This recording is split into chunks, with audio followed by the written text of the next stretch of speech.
We're going to talk about the origin. Where does this come from?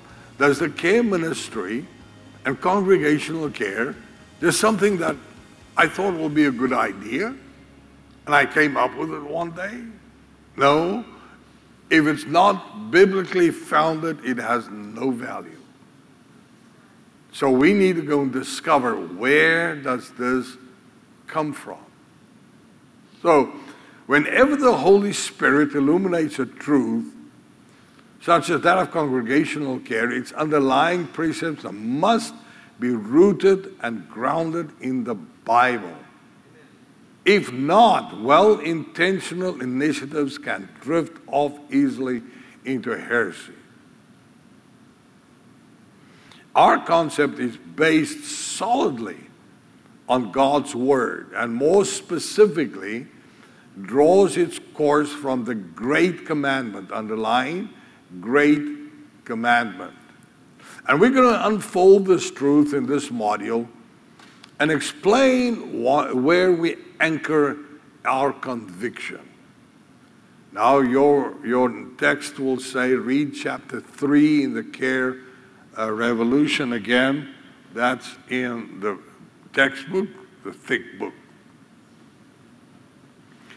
Now, there are three essential, draw a circle around the little word three. There are three essential anchors, underlying that word anchors, even though it's printed in bold, to which we must tether any ministry. In one way or another, everything we do in the local church has to relate to these cardinal truths, because they affect our mission, our vision, and our core values. Those three things are, first of all, the Great Commandment, secondly, the Great Commission, and then thirdly, the lesser known Great Commitment. Now, generally, most people identify well with the Great Commandment, and most likely know about the Great Commission. But most people are not very familiar, if familiar at all, with what we call the Great Commitment, underlying Great Commitment. So let's begin to unfold this. Let's look at the Great Commandment. Remember, there are three things: the Great Commandment, the Great Commission, and the Great Commitment. Now let's quickly touch on the Great Commandment.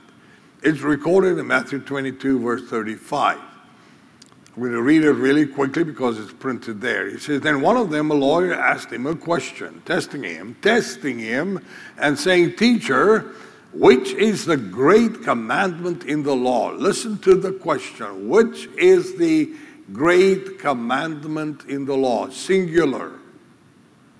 Jesus said to him, you shall love the Lord your God with all your heart, with all your soul, with all your mind. This is the first and great commandment. And the second is like it. You shall love your neighbor as yourself. Now, look at that. He says, which is the great commandment? Jesus responds and saying, actually, there are two. There's not only one great commandment, there are actually two. The one is, love the Lord your God with all your soul, your mind, and that is the first. And then he says in verse 39, and the second is like it, or the second is equal to it. In other words, the two have the same value. And what is the second one? You shall love your neighbor as yourself. But then Jesus doesn't stop there. He goes on and he says, on these two commandments hang all the law and the prophets. The Message Bible states it like this. it says these two commandments are pegs. Everything in God's law and prophets hang from them. And we tend to overlook that Jesus said very clearly, everything, let me use my own words, everything you do within the church, within the ministry, should hang from these two pegs. What are these two pegs? That's what we're going to talk about. So the Great Commandment establishes two flows. The Great Commission and the Great Commitment. Now, these two flows underscore these two essential elements: loving God and loving people. Now, loving God concerns growing people spiritually. Underline that. Growing people spiritually. Worship, prayer, evangelism, discipleship, and we refer to this flow as the growth track. That's not important. What is important to know is that loving God has everything to do with growing people spiritually. And growing people spiritually is an act of making people more and more like Jesus. Loving people pertains to caring for people. Underline that. Pertains to caring for people. Showing God's love by cultivating a culture of care. Underline those three words. Culture of care. And we call this the care track. Now, there should be an overhead for this of the Great Commandment, and it is there, bright and clear, beautiful. Let's give the media department a great hand. Now, I sent this to Pastor Paul just before we left the hotel, and in a moment he sent it here, and there it is. Woo! Great job. Okay, now look at that. Look at the Great Commandment. The Great Commandment is what? Loving God, loving people, right? Now we see that loving God is the Great Commission. What is the Great Commission? The Great Commission is disciple all people, the whole world, baptize them, and number 3, disciple them. All of that is what we're saying. Those are the actions we take in the church that make people more like Jesus, where God is being honored. Loving God with all your heart, all your mind, all your soul, everything that's within you. That is loving God. All right? Then on the right-hand side, it comes down to the Great Commitment. Now, what is the Great Commitment? That's what we're going to focus on more pertinently. So we're not going to talk that much about the Great Commission because most of us understand what that is. We're going to talk more about the Great Commitment. But I just want you to see on that graph, when you look at that, that's also in your handbook, as a matter of fact. Should be, yes. It should be in your handbook nevertheless. It's not marked in the guide. Let me see if we can find it. Can somebody find it quickly?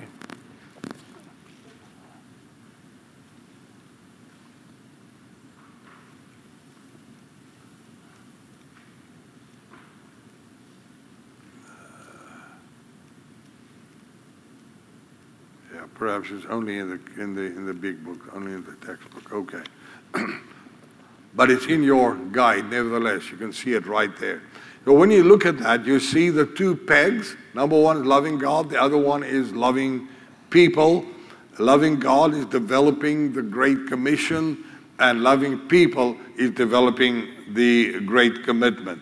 So this illustrates how the Great Commandment produces the two flows, the Great Commission and the Great Commitment. Now, very briefly, to look at the Great Commission, on the top of page 13, it says, we are most familiar with the Great Commission upon which we base the mission of the church. Reaching the lost is evangelism. Baptizing them, your blank there is identification. And teaching them is discipleship.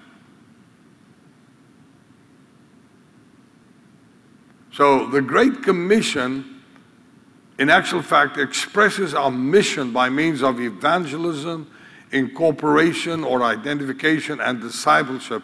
The Great Commitment is our giving of ourselves, our devotion to care, to nurture, and to minister to people. So let's look at the Great Commitment a little closer. That's what we're going to talk about. The counterbalance to the Great Commission is the lesser known Great Commitment. Everybody say, Great Commitment. Great Commitment. So again, there's the Great Commandment, there's the Great Commission, and then there's the Great Commitment.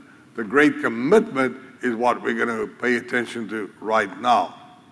The Great Commitment focuses on loving people and serves as our motivation for cultivating a culture of care. So it'll serve us well. No, let me read on there. We know that God is love, and love always has been who He is. Loving people in and of itself is not a newfound discovery in the new Great Commandment. Instead, it serves as the peg to which we anchor our conviction. So, let's look at that real quickly. Where does this all come from? Let's start. A, looking at Peter's great confession. Oh, I love this great guy, Peter. He's a marvelous guy, an amazing guy. When Jesus came to the region of Caesarea Philippi, he asked these disciples, who do people say that the Son of Man is? I want you to realize what is happening here, ladies and gentlemen. I'm trying to speak fast, so listen fast. Jesus was ending his life and ministry, or towards the end of his life and ministry. He was on his way to be crucified. He was already headed that way. And so now he's asking his disciples, what do the people say? Who do the people say that I am? He wanted to see, have people really discovered what his mission is? And then, of course, they said, some say you are the Messiah. No, I'm sorry. Well, they replied, some say you are John the Baptist, some say Elijah, and others say Jeremiah, or one of the other prophets. And then Jesus said, okay, they don't know yet who I am. And he asked them. Then he asked them, but who do you say I am? And Simon Peter answered, you are the Messiah, the Son of the living God. I can almost hear Jesus say, woohoo! You are blessed, Simon, son of John, because my Father in heaven has revealed this to you. You did not learn this from any human being. Now I say to you that you are Peter, which is rock. And upon this rock I will build my church, and all the powers of hell will not conquer it. And I will give you the keys of the kingdom of heaven. And whatever you forbid on earth will be forbidden in heaven. And whatever you permit on earth will be permitted in heaven. Listen to what's going on over here. The moment Jesus met Simon in John chapter 1, he said to him, and you are Cephas. Cephas means rock. And now he's saying to him, you are rock. Rock? Peter? Rock? This guy cannot be called rock.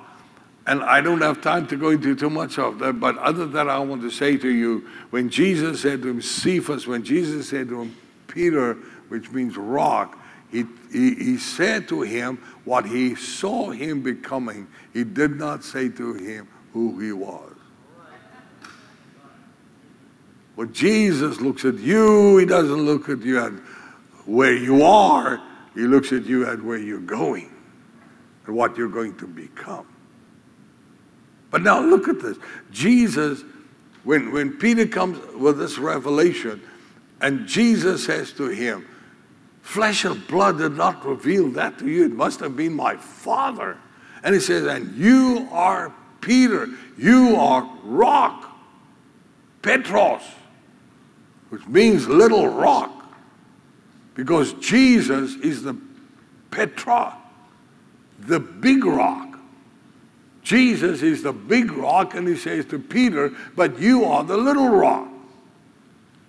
So here we see a tremendous confession of Peter, and that confession leads to something great that's going to come in his life. Because when Jesus told them what his real mission was, that his mission was not to overthrow the Roman Empire, not to set up a new kingdom, but his mission was to build a church. Such a powerful church that the gates of hell shall not prevail against it. And by the way, Simon, you're going to be a rock.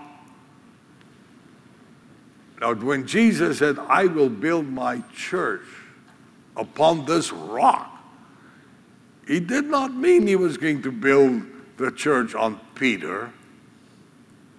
He meant to say that he did not even mean to say that he was going to build it on the rock of the revelation that Peter had received.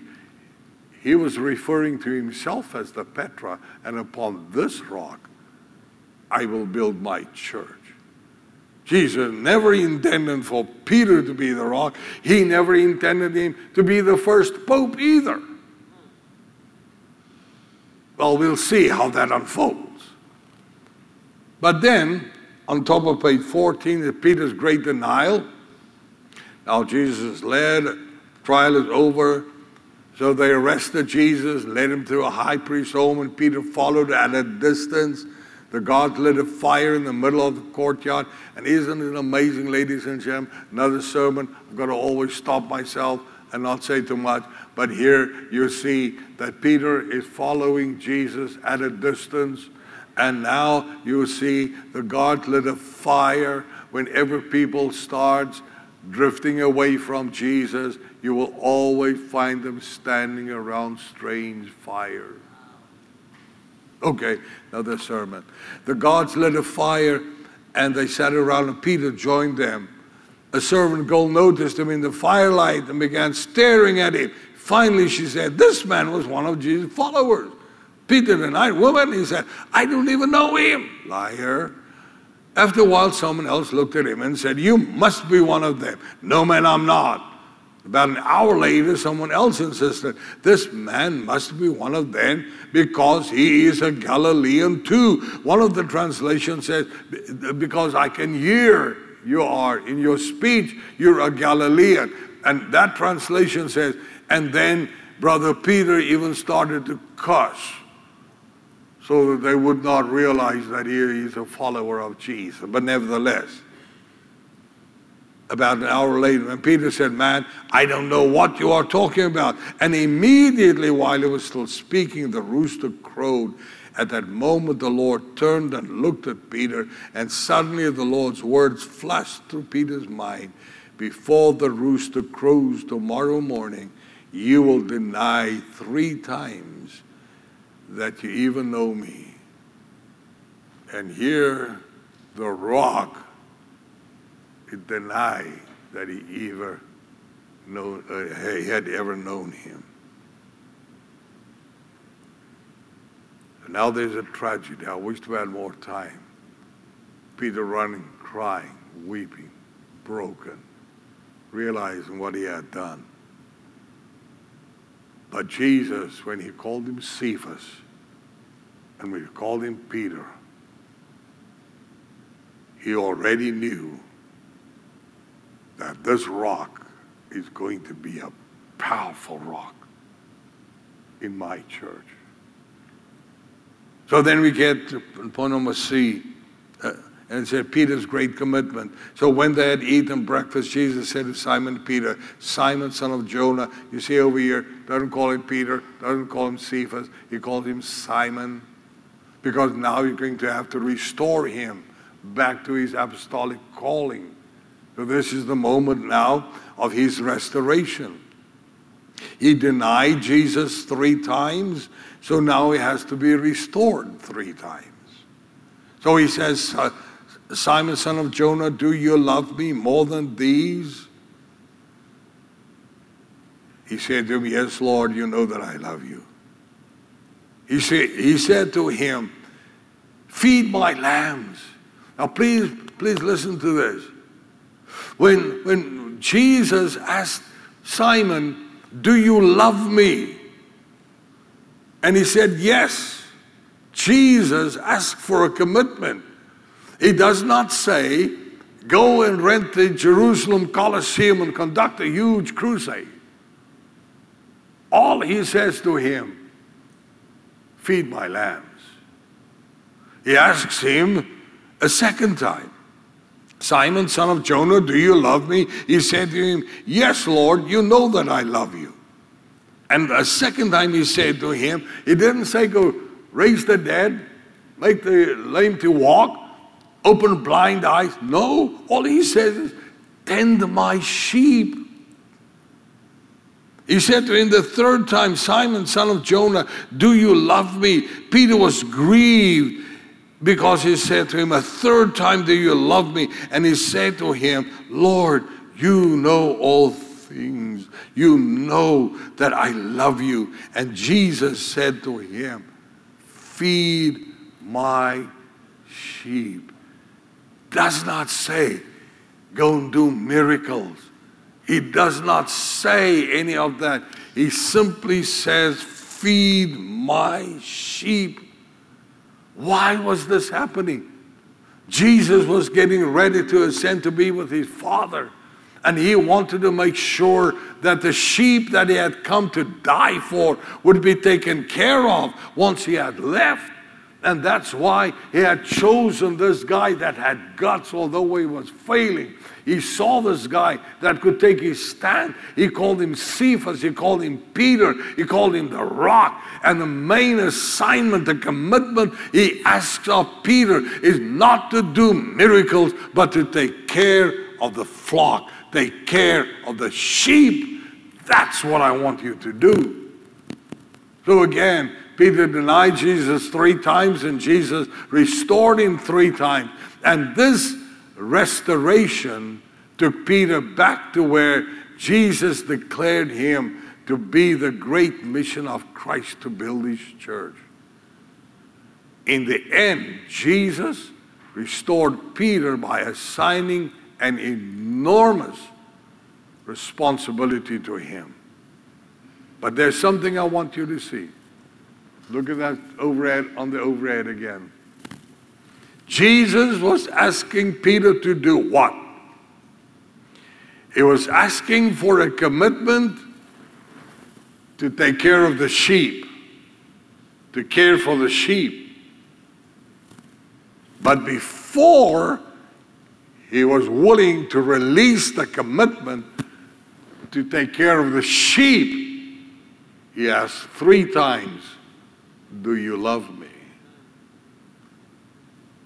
Established on the fact that he was loving God, God could trust him with loving people.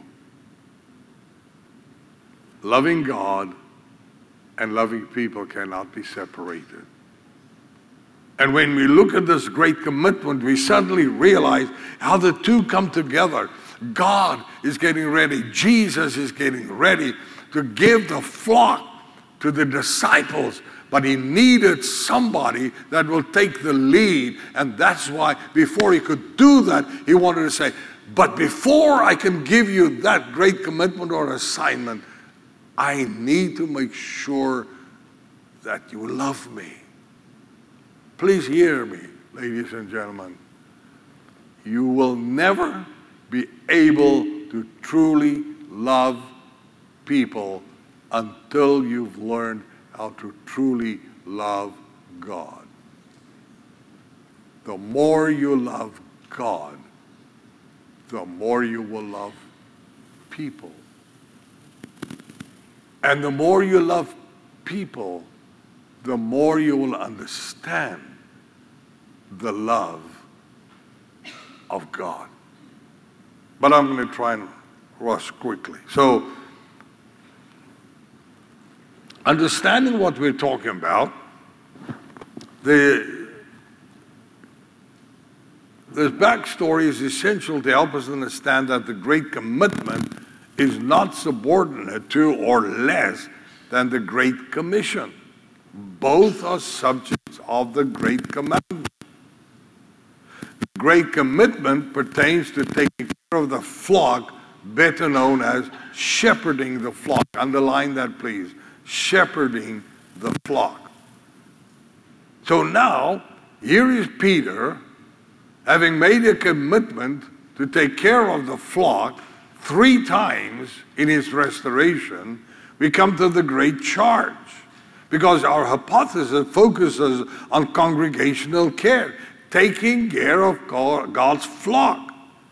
Now, Peter, having received this vast assignment from Jesus, then extended the charge vicariously to the church to fulfill the Great Commitment, and he declares it like this. Peter, now making this charge, 1 Peter 5, verses 1 through 3.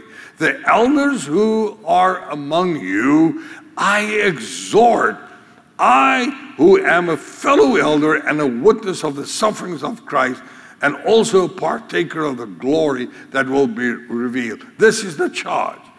Shepherd the flock of God which is among you. And that is our assignment today as followers of Christ. Not as overseers, not by compulsion, but willingly, not for dishonest gain, but eagerly, nor as being lords over these entrusted to you, but being examples to the flock. So see that with me. Here's Peter, gets the revelation of who Jesus is. Jesus says, you're going to be part of being the little rock in my building my church. And what was the commitment he asks of him? Take care of the sheep. So now Peter comes, what we have just read, and he announces to the church, this is what you have to do as elders. This is what you have to do in my church. Shepherd the flock. Now, when people receive Christ as Savior and become part of our churches, they have the right to expect to be loved, cared for, nurtured, prayed for, and encouraged. They have a right to pastoral care. The Great Commitment guarantees this.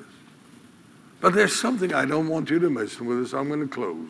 What time are we supposed to close, Pastor? 9-ish.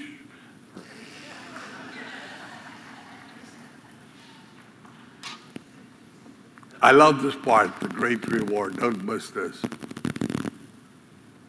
There is an end game. There was the great this, there was the great that, but all these greats lead somewhere. So important is the Great Commitment, which is to care for the flock and take care of the flock, that Peter revealed to those who are faithful to protect the sheep. I want to read that again. I don't want you to miss this. Peter revealed to those who are faithful to protect the sheep. He says, when the chief shepherd appears, you will receive the crown of glory that does not fade away. Now, who's he talking about? Everybody? No. When God, who is the best shepherd of all, comes out in the open with his rule, he will see what you've done, that you've done it right, and commend you lavishly. And you who are younger must follow your leader, but all of your leader followers alike are to be down to earth with each other. But what I want you to see, ladies and gentlemen, is the most important of the fact that those who are willing to take care of other people, only those that are taking care of other people, shepherding and caring for them will receive the crown of glory that does not fade away, which means all of you that are part of caring for people involved in the care ministry, there is a crown that has been set aside only for you.